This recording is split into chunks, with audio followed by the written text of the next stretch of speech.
Since there are no fundamental differences between men and women, it goes without saying that they have the same rights, and any discrimination is unjustified.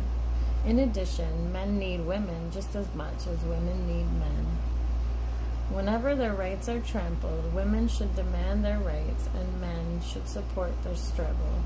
I myself have fought in India for 20 years so that women can be educated, for example, and have jobs at every level of Tibetan society in an equal capacity to men.